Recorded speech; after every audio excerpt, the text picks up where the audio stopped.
Oi, eu sou Márcia Lopes, escritora e coordenadora do Clube de Ficcionistas, e hoje estamos aqui para apresentar mais um episódio do Narrar Ficção, o videocast do Clube.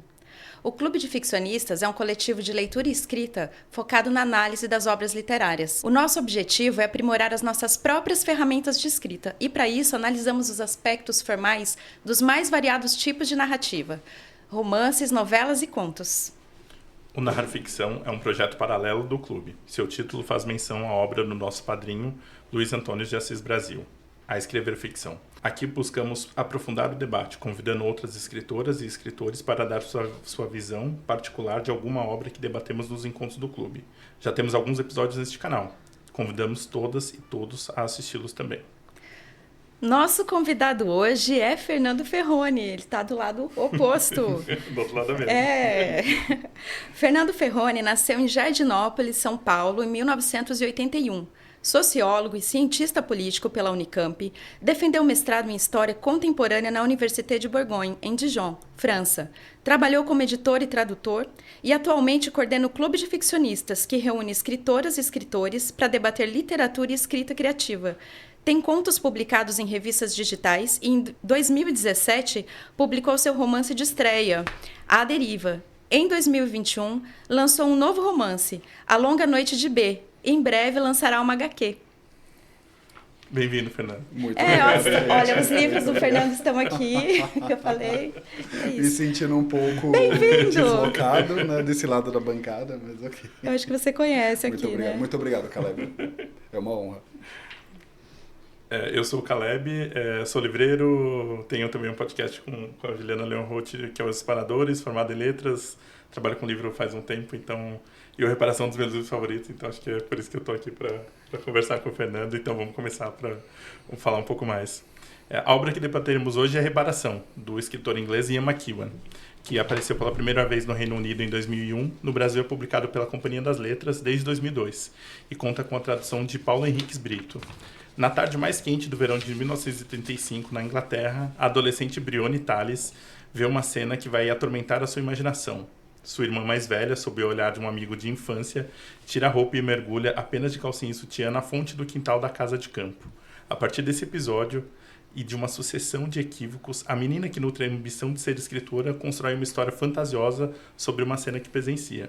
Comete um crime com efeitos devastadores na vida de toda a família e passa o resto de sua existência tentando desfazer o mal que causou. Drama psicológico que tem como pano de fundo Segunda Guerra Mundial, as tensões de classe da sociedade britânica, e ele foi eleito um dos melhores livros do século XXI pelo New York Times. Então, vamos começar, né? Fernando, hoje estamos em uma situação invertida aqui, te escolhemos como entrevistado, porque você já leu muita coisa, aliás, acho que toda a obra do Ian McEwan, Sim, toda a obra. né? Difícil isso. Poucas pessoas no Brasil, hein? Esse é o adjetivo de poucas pessoas no A Brasil. gente tem um grupo de WhatsApp, só nós. Só os dois. Não, é assim, e são muitas obras, né? Bom, o autor da obra que debatemos hoje tem um repertório vasto e diversificado e é também um grande leitor, tendo lido desde clássicos a contemporâneos. Ele costuma ter como referência Kafka em sua abordagem psicológica, Nabokov para sua prosa sofisticada, Philip Roth para a condição humana, Orwell para temas éticos, Shakespeare e Dickens para temas sociais e personagens complexos. Gostaria de saber de você, que também é escritor e leitor e fã de McEwan, sobre o papel da leitura na formação da pessoa que escreve e a influência dele na sua escrita, particularmente. Bom, obrigado pela introdução. Eu sinto muito feliz de poder estar desse lado da bancada também, para conversar sobre um autor e sobre um livro que eu gosto tanto. Eu acredito que a leitura tem um papel fundamental, não somente na formação das pessoas, enquanto cidadãos, enquanto seres humanos mesmo. Eu acho que de todos os benefícios que a leitura pode ter, talvez o desenvolvimento e a criação de uma empatia, né? De colocar no lugar de outras pessoas, sejam elas pessoas que normalmente você empatizaria ou pessoas que talvez não. Isso para mim é uma grande, tem uma função social enorme. Então eu acredito que no mínimo a literatura serve para isso. E aí, claro, a gente sempre pode estender essa função para uma certa conscientização política, uma certa conscientização sobre temas sociais também. E, claro, aquilo que eu considero crucial e que a gente também trabalha muito no clube, que é também desenvolver a sua própria escrita, né? Então, me parece muito complicado quando eu encontro algumas pessoas que escrevem ou que têm pretensões a escritor, que se furtam a leitura e muitas vezes com argumentos assim, que me parecem bastante estranhos, né? Do tipo, eu não gostaria de ser influenciado por tal escrita, eu quero ser original, etc. Quando, na verdade, a própria Noemi, né, no último livro que ela lançou, Escrita em Movimento, ela fala que o conceito de originalidade ele não é tão dogmático quanto normalmente a gente pensa, né? Você conseguir criar alguma coisa do nada, assim. Isso nunca existiu, nem no começo. Nem Homero, né, que é provavelmente o fundador aí da literatura no Ocidente, era alguém que desconhecia outros tipos de narrativa, né? Então eu considero crucial em vários aspectos, tanto do ponto de vista da formação pessoal, do nível societário, né, para elevar o nível cultural de uma determinada população, quanto também para desenvolver a própria escrita, né, a própria ferramenta de escrita. E o McEwan, para mim, ele entrou há bastante tempo na minha vida, deve ter pelo menos aí uns 20 anos, né? Caramba, bastante tempo. E foi a primeira vista, assim. E eu comecei por um livro dele que nem é um dos livros mais conhecidos, que é o Solar. Eu ia te perguntar mesmo, qual tinha sido o primeiro? E o Solar é divertidíssimo, né? Assim, acho que ele é involuntariamente engraçado, né? Assim, exatamente. E é aquela coisa, aquele humor, né? Que inclusive ele tá até um pouco raro hoje em dia, que assim, ele não somente é um humor cerebral, né? Você ri, vamos dizer, mentalmente da situação, mas você gargalha também. Ele é muito bom. E aí eu fui, ao longo do tempo, tomando contato com todo o itinerário dele, né? A gente fez um episódio de podcast também com a Luana e com a Ju, fazendo um repertório de toda a obra dele. Fizemos um grande passadão de 4 horas sobre toda 4 horas? 4 horas. Aí a gente editou, deu 3,5. Deu 3,5, exatamente. Não contou muito. Mas a gente pontuou todos os livros, né? Foi maravilhoso. E assim, eu acho que o McEwan, ele é um grande herdeiro da escrita realista, mas não no sentido em que normalmente as pessoas tomam o realismo, né? As pessoas acham que o realismo inclusive pessoas especializadas, né? Da crítica especializada, acham que o realismo é você se atentar ao máximo possível aos fatos e à realidade, etc. E não é isso, né? O realismo tem muito mais a ver com uma abordagem psicológica das personagens, tem muito mais a ver com uma maneira de escrever que busca aprender diversas relações sociais também, né? Eu acho que o McEwan faz isso muito bem. E pensando um pouco nisso, os personagens são o principal dele, né? Sempre, né? Ainda que os personagens a favor da trama, né? Ainda mais pensando nisso do realismo, que ele usa isso, mas a favor da narrativa dele, né? Ele não se prende a esses elementos que vão, sei lá, são meio canônicos, mas que na verdade são muito amplos, na verdade. Parece que essa construção psicológica que define o resto, o enredo, tudo caminhando em torno disso. Não, concordo. E assim, o que é mais interessante é que, sim, eu concordo que ele dá um foco muito grande na personagem, né? Inclusive, eu acho que esse livro tem personagens incríveis, mas ele não descuida também de outros aspectos, né? Os enredos dele são muito interessantes, né? As cenas são visuais. São romances em que você realmente quer saber o que vai acontecer, né? E que muitas vezes tem plot twists e cliffhangers e tal. Eu lamento que eu tenha esgotado a obra dele. Eu queria ler pela primeira vez de novo o McEwan. Tem que reler agora. Tem que começar a reler, né? Meta-leitura. Em Reparação, estamos diante de uma voz complexa e multifacetada, com uma terceira pessoa onisciente, mas estruturada para explorar as perspectivas dos personagens centrais e sua alternância. Há, então, um foco na subjetividade, principalmente de Brione, com suas interpretações de uma menina de 13 anos que levam a um julgamento errado. Era, afinal, a voz de uma menina que queria ser escritora cheia de fantasias. Como você vê o uso dessa voz que conduz o leitor entre o real e o imaginado, e também erros de julgamento? Como o autor trabalha essa confiabilidade na voz da história? Isso é uma é uma das coisas um dos aspectos que eu acho que o McEwan também é muito bom, né? A criação das vozes narrativas. E, de fato, assim, a gente, muitas vezes, as pessoas querem começar a escrever a partir da voz narrativa, né? A gente tem um pouco essa visão de, quero encontrar a minha voz, né? E tudo bem, é uma abordagem razoável, mas assim, normalmente as histórias elas precisam de uma determinada voz, né? Então, se a gente for pensar nos narradores em primeira e em terceira pessoa, que são os principais, né? A gente tem narradores em segunda pessoa, mas eles são muito mais experimentais, digamos assim, né? Não é o grande corpo da literatura. Uma voz em primeira pessoa, ela é uma voz que, se por um lado aproxima demais o leitor da pessoa que está falando, né? Afinal, é como se fosse uma confissão, né? E aqui, sei lá, de cabeça eu lembro muito o Murakami, né? O Murakami tem essa característica assim de parece que está sempre querendo te contar algum segredo, assim. E por outro lado, essa primeira pessoa tem essa questão da inconfiabilidade, né? A gente nunca sabe exatamente por que eu deveria confiar nessa pessoa. Eu nunca vi ela na vida. O que esse narrador faz? Deveria ser digno de confiança.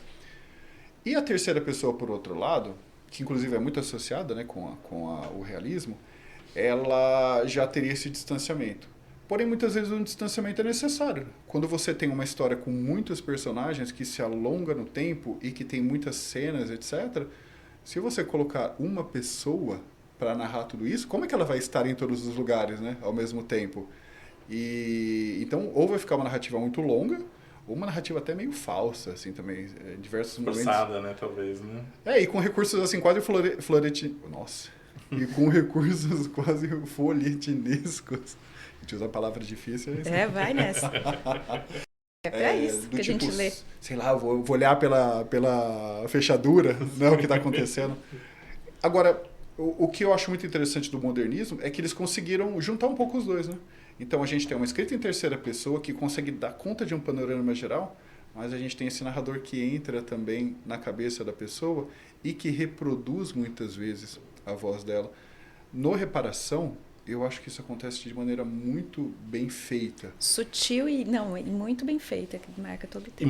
E muitos personagens, né? Se a gente pensa assim, a primeira parte, né? Que é essa da Brione, a gente tá caminhando com esses personagens, né? A gente tá andando com eles e vendo exatamente o que eles estão sentindo, mas de uma forma muito delicada, assim, né? Muito sem parecer nada forçado, né? Muito... E a gente tem uma... E é engraçado, porque no final a gente vai descobrir que essa terceira pessoa não é exatamente uma terceira pessoa, né? Mas, enfim, acho que a gente não precisa dar um spoiler aqui, né?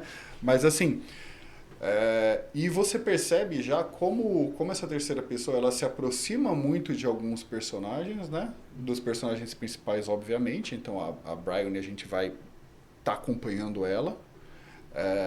O Rob e a Cecília. Mas alguns personagens também que não necessariamente têm um papel enorme, né? Como a mãe. A parte da mãe eu acho muito boa, assim, né? Eu acho... Assim, ela não é tão do tipo... Ela não avança tanto na história no sentido de a trama tá seguindo esses outros personagens, mas eu acho ele tão rico, essa parte da mãe, assim, tão complexa, assim, sabe? Tipo, ele pega um pouco...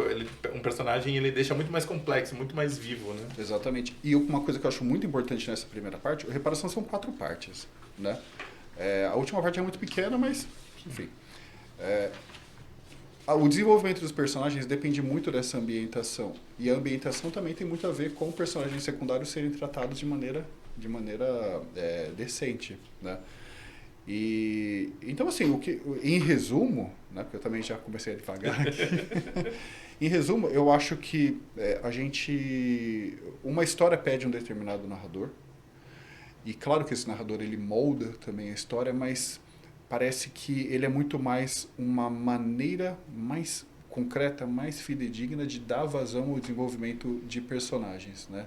E de enredos também. Sabe que você falou dessa ideia, né? De você começar a escrever, às vezes você quer narrar de uma forma antes mesmo de desenvolver algumas outras coisas. Eu vi umas entrevistas do McEwan, puxei algumas entrevistas para ver, e ele fala muito do processo dele. E parece que parte dos originais está doado para uma universidade no Texas, se eu não me engano. E aí tem umas anotações do tipo, para onde isso aqui vai? E aí com uma ideia de que talvez tinha um rascunho que era do tipo, o Rob vai encontrar o Marshall no meio da guerra e vai conseguir a confissão. E sabe, do tipo, umas coisas meio absurdas, mas aí depois eu vi na entrevista, o cara fala, olha, mas como assim? Ele é com uma arma e no meio da guerra. Ele falou assim, não, era muito, assim, sabe? Ele falou assim, era muito brega, era muito inverossímil, né, se a gente pensar. Então, é muito engraçado como se a gente pensar, eu penso na Reparação como um desses livros fantásticos, assim, mas que a criação dele também passou por muita coisa. E me chamou uma coisa de atenção, que você estava falando dos autores, né, de você ser um autor e ser uma pessoa que lê, e ele fala muito da Jane Austen, principalmente do Abadia de Not Wise, ele faz homenagem ao Orgulho e Preconceito no começo. Então, é isso, é um cara que está olhando para as outras coisas e homenageando e reimaginando as coisas, né? Assim, essa ideia da originalidade, assim, quando eu vi a entrevista dele, eu fiquei dando gargalhada, talvez... assim, porque parecia assim, umas coisas que depois que a gente leu o romance, é lógico que você olha e fala assim, essa ideia aqui é ruim, bom é um romance, mas ao mesmo tempo, acho que eu fiquei pensando um pouco nisso, no quanto é difícil encontrar a voz, mas ao mesmo tempo você precisa experimentar e fazer outras coisas e ter esses recursos. Talvez, né? Por isso ele tem uma obra muito vasta, muito diversificada, ele bebeu de muitas fontes. A hora que você citou os outros, eu fiquei ainda pensando, Jane Austen, e não sei o que lá. E aí na entrevista ele estava falando muito do Philip Roth, assim, sabe? Do tipo, como ele gosta do Philip Roth. Aí você fala assim, é isso, né? É um cara que lê as coisas e ele faz o uso daquilo para ele. Assim, então né? ele foi buscar na origem a sua própria originalidade. Essa é a questão. Eu acho isso meio curioso, porque, de fato, me parece muito estranho alguém que não lê por conta desse motivo, né? Sim. Às vezes, lógico, tem outros motivos, mas no sentido de... quanto mais você lê nesse sentido, você vai tendo mais repertório, né? Aliás, a gente estava conversando sobre reler livros, né, no começo, e uma informação que me ocorreu outro dia, que é totalmente marginal ao que a gente está conversando aqui. O começo dos anos 2000 foi uma época de lançamento de livros excepcionais, né? Além do Reparação, tem o Marca Humana, do Philip Roth, e o Graça Infinita, do David Foster Wallace também. Nossa, que época, né? E na época eu não tinha me tocado disso, mas agora acho que vale a pena. Né? Tomando uma certa distância. Né? E o livro do Philip Roth que ele cita exatamente a Marca Humana. É o que você falou. Meu Deus.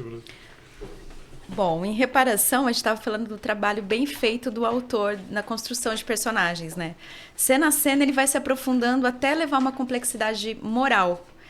As perspectivas e a subjetividade, bem como os conflitos internos, levam a uma ideia justa ou equivocada ao longo da narrativa. O leitor se vê diante de temas que são postos, como a culpa, o remorso, as consequências. Como você vê esse trabalho do autor ao longo da evolução do texto? Em que momento e por meio de qual personagem essa construção fica mais nítida para você? Eu acho que quando a gente conversou sobre esse livro no clube, né, eu preparei a apresentação, foi eu que apresentei também, e foi só nesse momento que eu me dei conta de que dessas 4 partes do livro, a primeira ele é praticamente metade.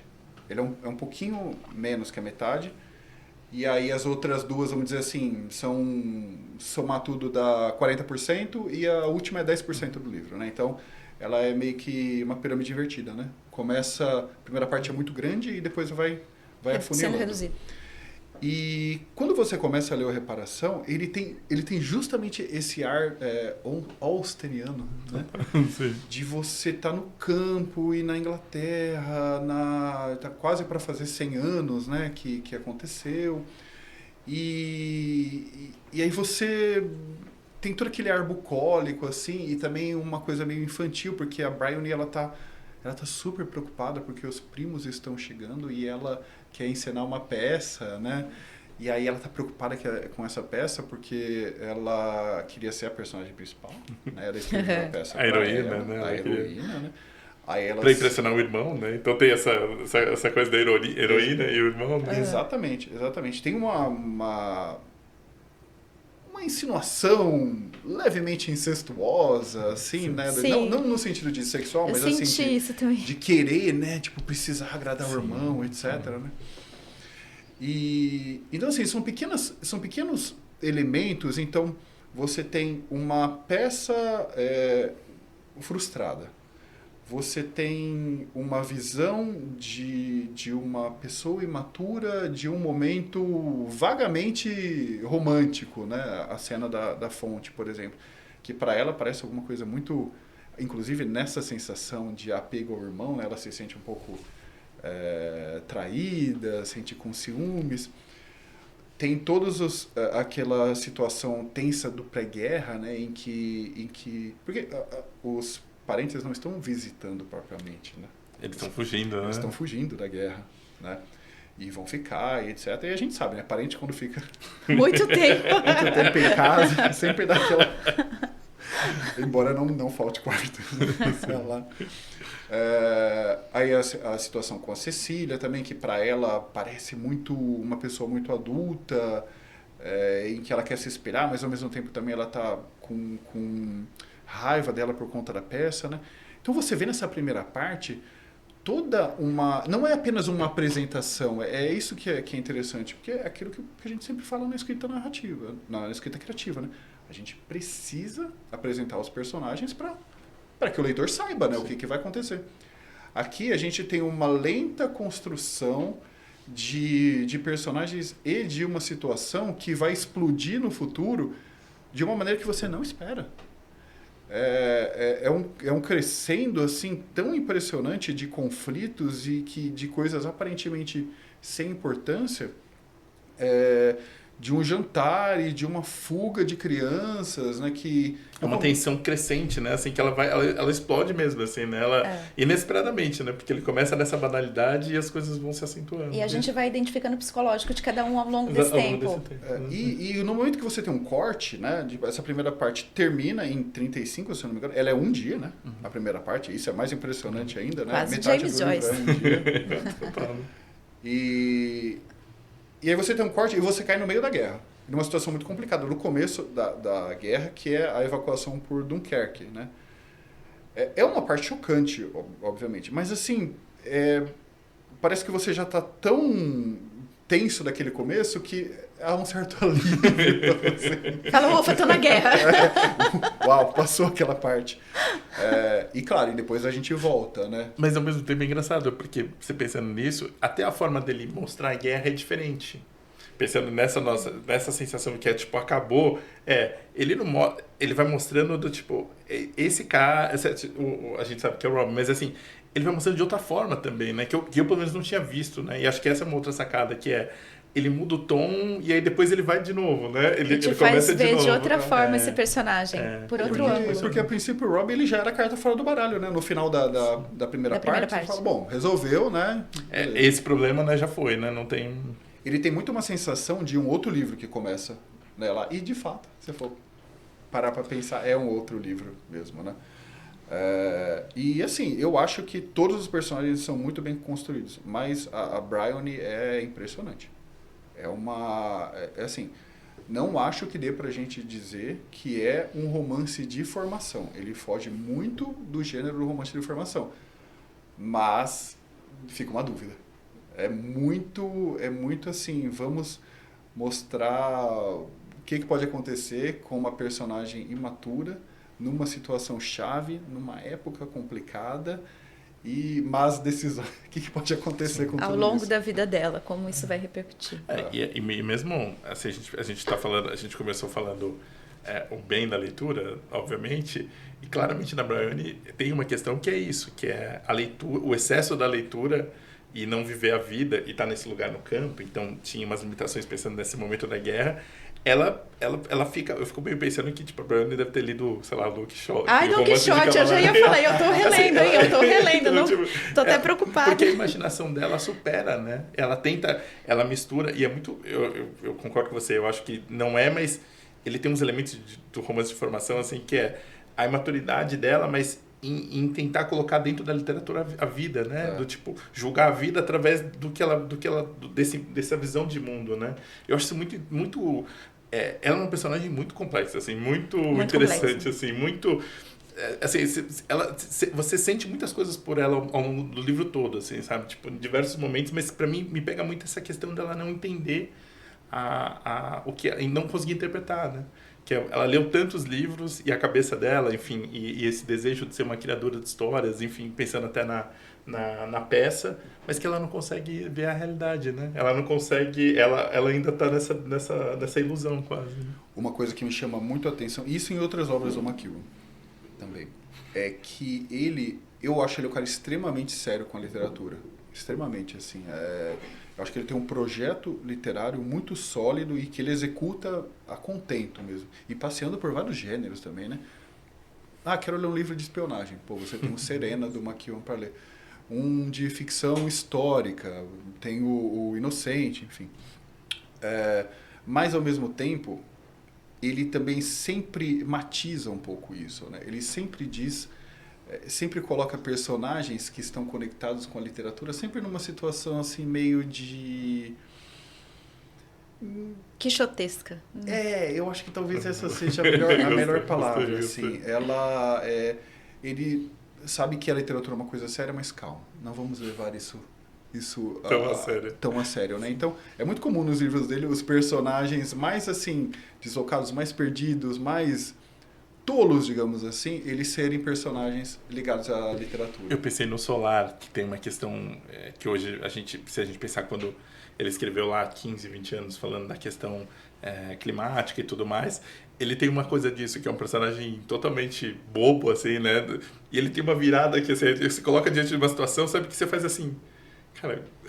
Oi? Eu tô curioso, vamos ver como que é, assim. O marido traído do Enclausurado. Eu ia falar, o Enclausurado, gente. Aquele livro... É isso. O enredo, acho que continuando até o que a gente está falando dos personagens, né? O enredo, sem dúvida, envolvente e muito bem estruturado para conduzir o leitor para uma jornada emocional e moral. A riqueza de detalhes faz com que a leitura se torne visual e imersiva. Fale-nos um pouco sobre a habilidade do autor a respeito dessa construção de cenas e quais recursos você acredita que ele utiliza para que nos prenda no seu texto. Eu acho que tem uma cena que eu acho muito interessante da segunda parte da evacuação por Dunkerque, que eu acho que exemplifica bem isso, assim. Inclusive ela é um grande amálgama, né, de personagem, de enredo, de voz narrativa que vai se misturando, né? É uma cena em que eles estão, eu acho que quase chegando em Dunkerque, né? E nessa época os nazistas eles não tinham chegado ainda com os blindados e os tanques, etc. Eles estavam mandando só a Luftwaffe, né, a força aérea deles, bombardearem a retirada, né? O que já é um negócio cretino por si só, porque as pessoas estavam batendo em retirada, né? Não é muito cruel, né? Mas, e aí, nessa cena, vem a Luftwaffe e eles estão andando numa coluna bem cerrada, né? Na estrada, e aí começam a correr para todo lado. E aí ele vai narrando o Robbie tentando caminhar num campo arado, né? E eu não sei se vocês já tentaram caminhar num campo arado. É uma terra terrível para você caminhar, porque ela é muito aerada, ela é muito fofa, então você afunda muito nela, aquilo gruda em você e todo passo é um lamaçal, entre aspas, assim mesmo, do ponto de vista de você tentar caminhar, né? E aí ele tropeça e ele cai e ele começa a narrar como aquilo entra no rosto dele, nas narinas e na boca e ao mesmo tempo tem a cena de um camponês, que é alguém enfim, de lá, né? Ele não tá de passagem, ele é de lá mesmo, que tá com o cachorro dele e simplesmente ele vai com o cachorro para baixo das árvores e espera o bombardeio passar, o bombardeio acabar. Como se fosse uma chuva, né? Um pé d'água, né?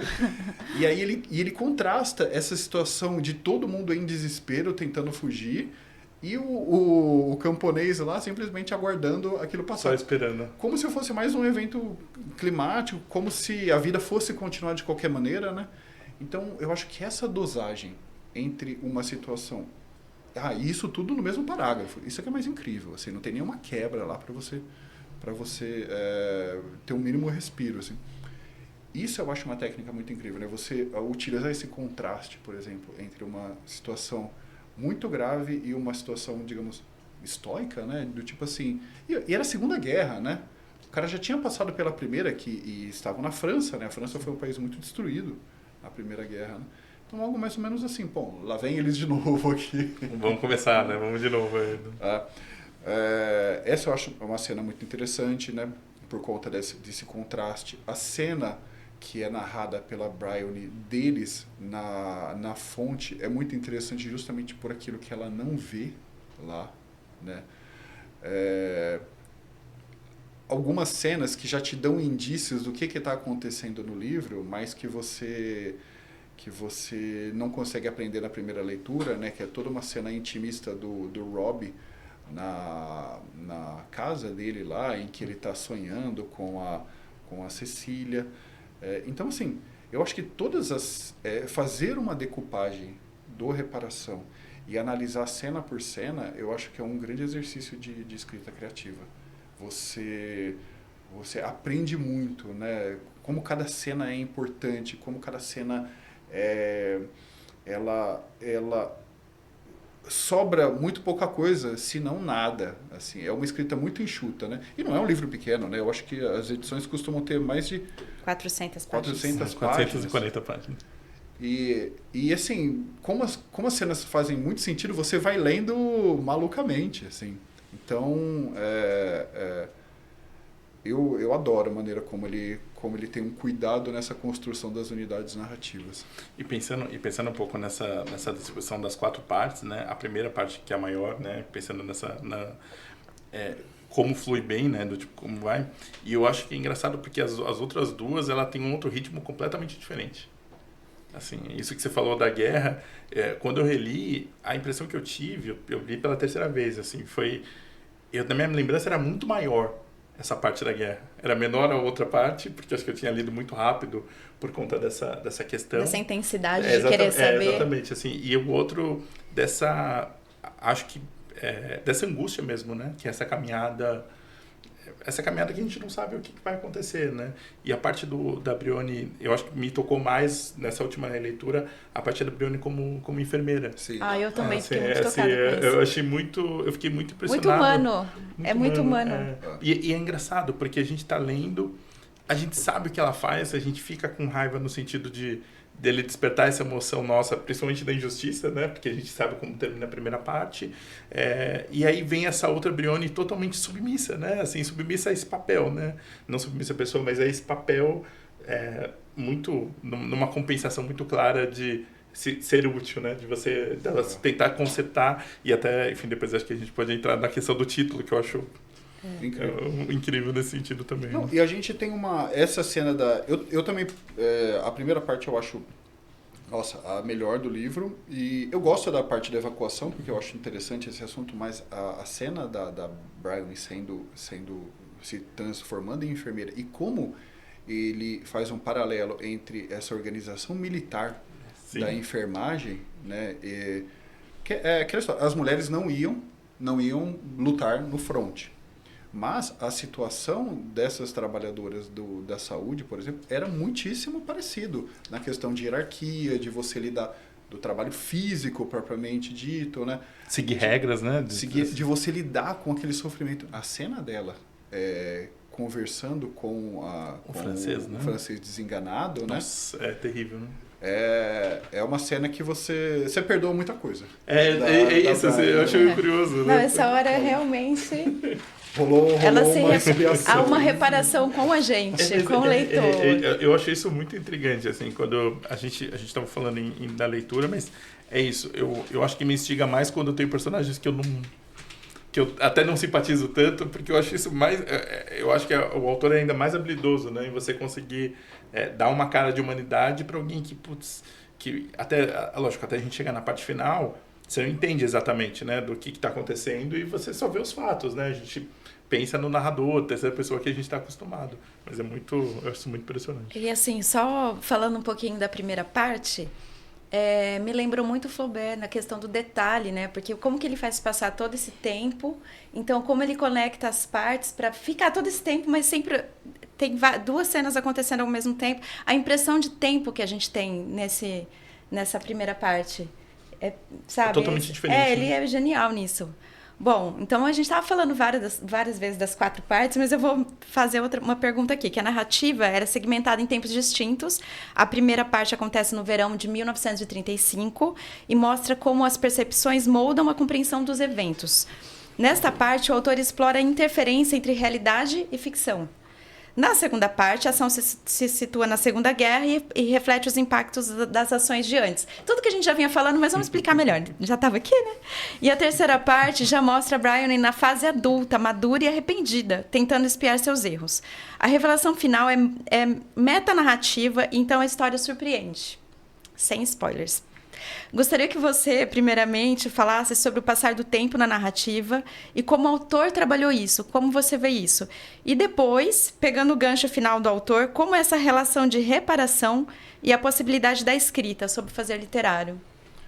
O tempo na narrativa, ele talvez seja um elemento assim mais difícil de ser trabalhado e com bastante frequência mais negligenciado, assim.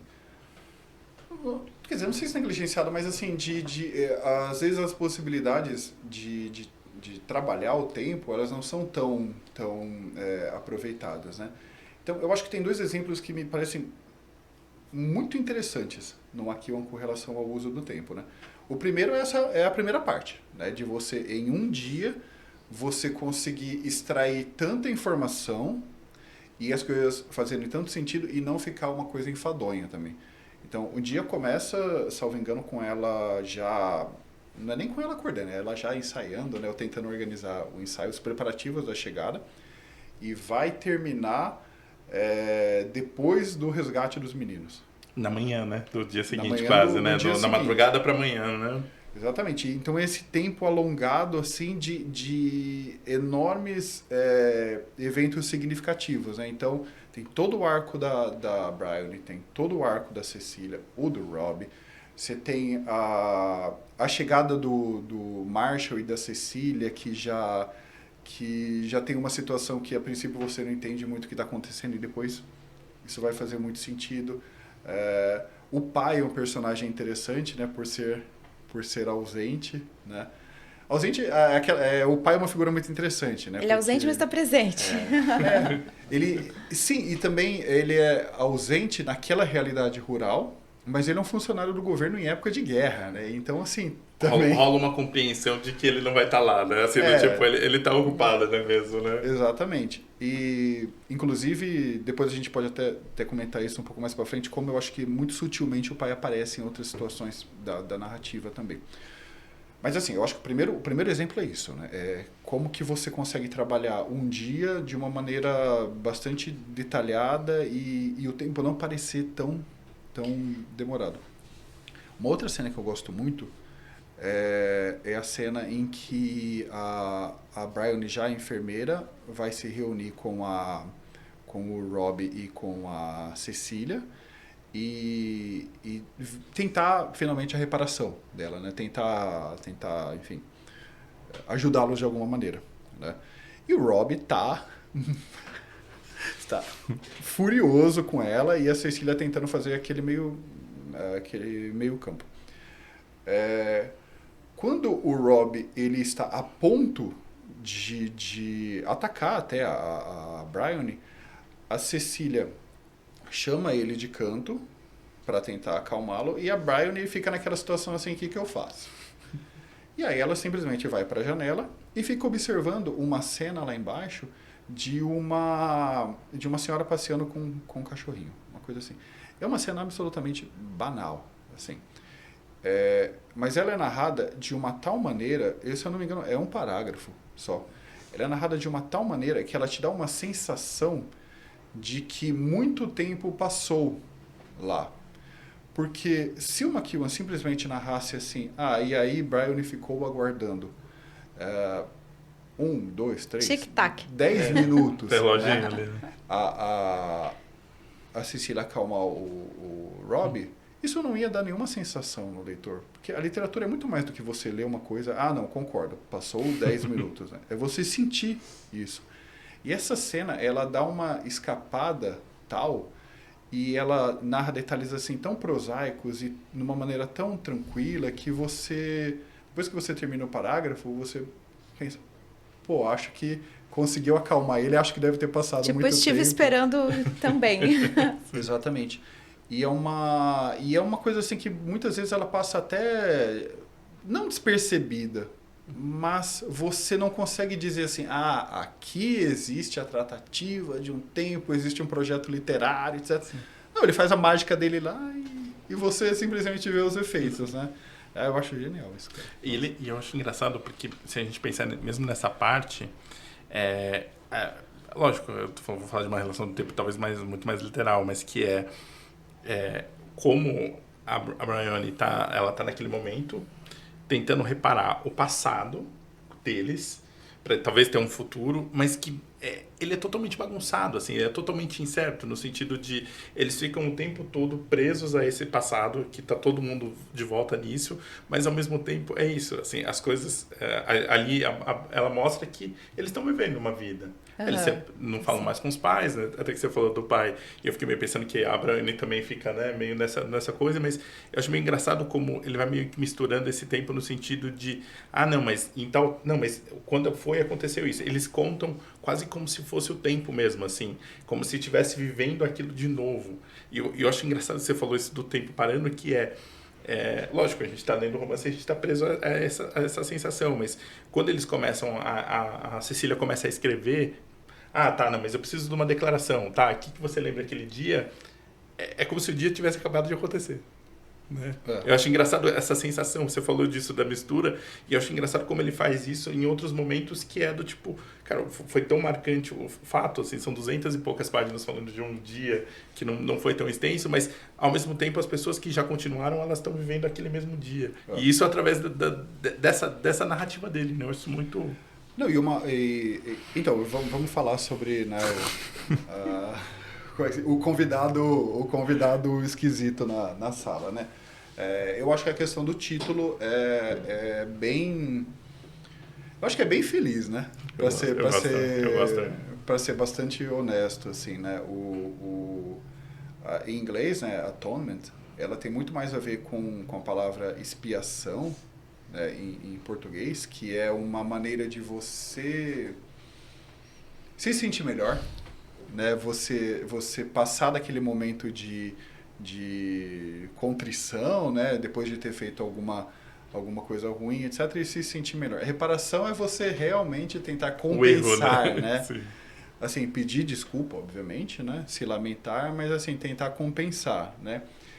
E o título em inglês, ele é muito mais cru, assim, muito mais significativo, muito mais honesto, na verdade, do que o no Brasil, né? E se a gente for pegar ainda o filme, que chama Desejo e Reparação, aí o negócio fica muito esquisito. Desejo e Reparação. Desejo e Reparação. Mas eu acho uma boa adaptação ainda. Eu gosto também. Eu gosto. E ele tem uma coisa, você tinha falado do Flaubert, mas a minha sensação, olha como é engraçado essa relação do leitor, que a minha impressão com essas coisas narrativas que tem no filme, né, de você estar olhando uma outra citação, é o Tolstói. Que ele também tem essa coisa da narração do continua aqui, e aí você cruza as narrativas, e eu acho isso... Nossa, eu amo Guerra e Paz, isso, eu amo. Eu releria. Sabe, o quanto tem essa brincadeira dos personagens que se cruzam, os olhares diferentes para uma mesma situação, né? E eu acho isso brilhante como ele faz. Você falou do Flaubert, eu pensei no Flaubert, mas a minha sensação mesmo foi do Tolstói. O Flaubert foi mais por conta da questão do realismo ali, de fazer o tempo... Mas, nossa, tudo a ver, Tolstói, gostei. Fernando, já que você coordena o Clube de Ficcionistas, que é um coletivo de leitores e escritores, gostaríamos que você deixasse indicações de livros, tanto ficcionais quanto não ficcionais, que ajudassem a melhorar o processo da escrita para pessoas que querem aprimorar, né, refinar a sua arte. Qual dicas você pode deixar hoje para quem nos assiste? A gente tem muito apreço ao livro do Assis Brasil, né? O Escrever Ficção, né, publicado pela companhia. Fantástico. É um livro incrível, assim. É claro que ele não esgota, né, todos os temas, mas assim, é muito bom como um livro de chegada, né, do tipo assim, aquele livro que alguém sempre pergunta para você, mas o que eu... Pô, começa por esse, né? Eu acho que ele tem umas sacadas muito interessantes também, o Assis Brasil. E não à toa, ele formou tantos escritores, né? Eu gosto muito desse. Eu acho que o McKee tem livros interessantes também, né? Robert McKee. O Story dele. Story é publicado pela Arte e Letra, se eu não me engano, aquela de Curitiba. Né? Sim. Arte e Letras. É um livro também que eu sempre indico para as pessoas. Acho que ele entende muito o ritmo narrativo, né? E também essa questão de... Você vai construir uma cena, tenha bastante atenção a ela, né? É uma unidade crucial da narrativa. Eu indico os livros do McEwan em geral, assim. E aí, claro, as pessoas vão ter mais vontade de ler, sei lá, um livro mais romântico, tem um livro mais irônico, tem outro, um livro lidando com questões mais científicas também, como Solar, é uma outra opção. Tem um drama, digamos, jurídico no currículo do McEwan, né, que é a Balada de Adam Henry, que é muito interessante. É bem interessante, né? O Amsterdã é um livro que eu adoro dele também. Eu acho que ele é o anterior ao Reparação. É isso mesmo. Acho que é 98, aí depois o 2001 Reparação. Exatamente. E assim, eu acho que toda leitura atenta, né? E aí eu cito a Francine Prose, né? A Francine Prose acho que está na Zahar, né? Como que é mesmo o livro dela? Como ler. Como ler como escritor. Como né? ler como escritor. Nossa, eu peguei esse livro hoje. A Francine é muito competente, cara. Nossa, vale muito a pena. E ela mostra como, independente do que você pegar para ler, ela mostra como você pode aproveitar o máximo possível daquilo, né? E aí eu lembro até o Stephen King, né? Que é um cara tão digamos assim, pouco lembrado nos meios literários ditos, sérios, né? O livro dele sobre a escrita é muito legal também.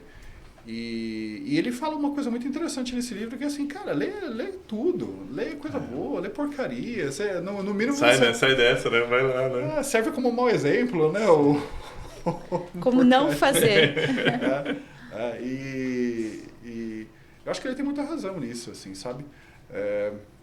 Ler outros gêneros, né? Então, assim, é bom para um romancista ler contos, um contista ler poesia, um poeta ler crônicas, né? Eu acho que tudo vai... a gente divide os gêneros por uma questão de assim, para facilitar um pouco a nossa prateleira, né? Para ajudar também, inclusive, o mercado e etc. Mas, no fundo, as coisas estão muito interligadas, né? Então, acho que vale a pena transitar também nisso.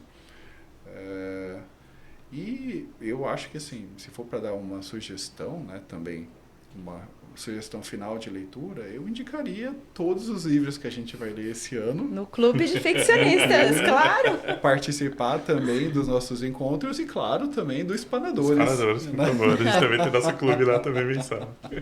Participem do máximo possível de... Porque é sempre bom, né? É bom ouvir outras pessoas, né? Assim, eu sempre falo dos clubes, não só no caso dos ficcionistas que tem, né? Acho que também tem outras camadas, né? Para quem busca, mas... É muito bom você ler um livro e você ouvir outras pessoas falando sobre o livro. Assim, sabe? No mínimo, você vai começar a enxergar sob outras perspectivas. E não tem a ver com certo ou errado. Assim, acho que isso me motiva, que é do tipo... A Luciana Jabovic fala que cada leitura é certa, não tem leitura errada. Exatamente, né? exatamente. Depende da bagagem do leitor. E uma coisa que eu acho muito interessante de clubes também, isso acontece no nosso, mas eu acho que em qualquer clube de leitura acontece. Você, com uma grande frequência, é colocado diante de obras que você não leria normalmente, né?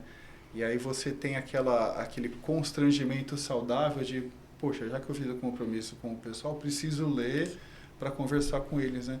E muito frequentemente você se surpreende. Uhum. Isso é muito legal, né? Nossa, isso é algo que... Eu acho que a grande vantagem de um clube de leitura é, obviamente, o debate que você tem, essa troca de ideias, mas é como você se surpreende com coisas que você normalmente não daria bola.